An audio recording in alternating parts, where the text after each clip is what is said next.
Hello दोस्तों, आप सभी का स्वागत है R S education YouTube channel पे। तो दोस्तों, आज हम बात करेंगे रीट मेंस के बारे में। रीट मेंस जो अभी अभी परीक्षाएं चल रही है 21 तक, तो इनमें हम बात करेंगे साइंस मैथ की। साइंस मैथ्स की कट ऑफ, पेपर इजी था, मॉडरेट था, सारी बात करेंगे और किसके चांस बनते हैं। तो देखो, पहले तो हम बात करते हैं कितने क्वेश्चन सही होने चाहिए तो सिलेक्शन हो सकता है। तो देखो, क्वेश्चन होते हैं, जैसे हम पहले जनरल कैटेगरी की बात करते हैं, फिर हम बात करते हैं ओबीसी की, फिर एससी एसटी, और फिर मान लो हम बात करते हैं ईडब्ल्यूएस। ठीक है। तो जनरल में पेपर काफ़ी टफ भी नहीं था, नॉर्मल भी नहीं था, मॉडरेट टू कुछ क्वेश्चन थे जो हार्ड थे।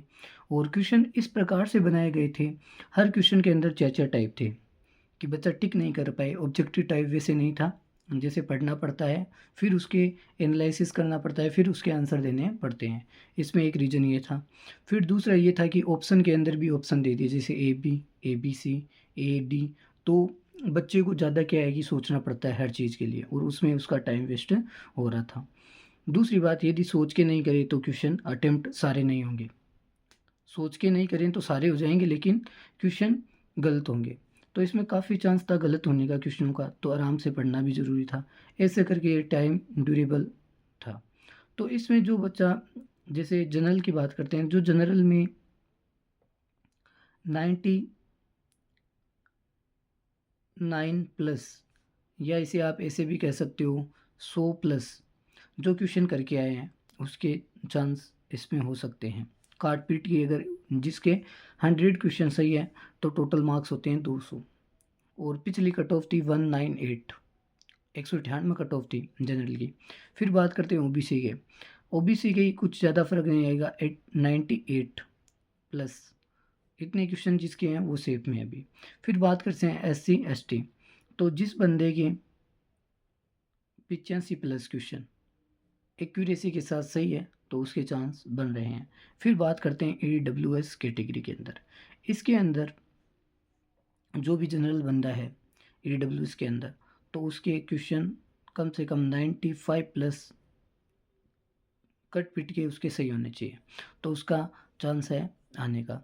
तो अब आने का चांस क्यों है वो भी बता देता हूँ। क्योंकि अधिकतर बंदों की क्या हुआ, पेपर अटेम्प्ट नहीं हो पाया सारा।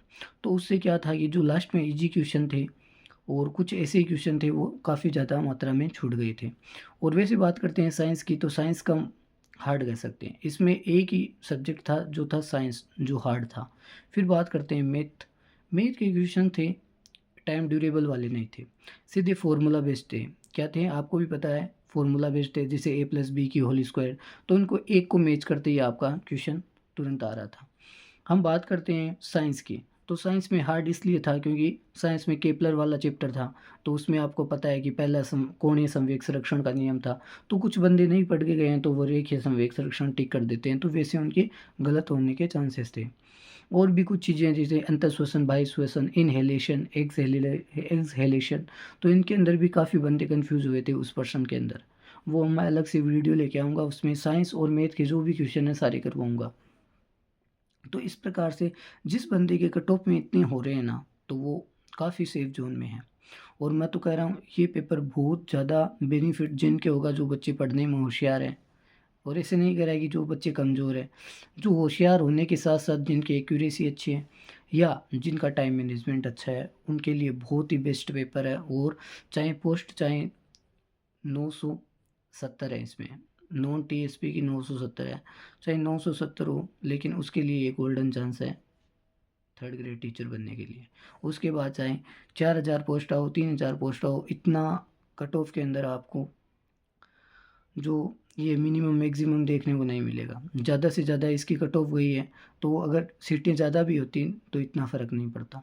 तो 970 में जिस बंदे के ये इतना हो रहा है उसके चांस बन रहे हैं। फिर बात करेंगे दूसरे वीडियो में क्वेश्चन आंसर के ऊपर, वो भी हम बातें करेंगे। तो धन्यवाद।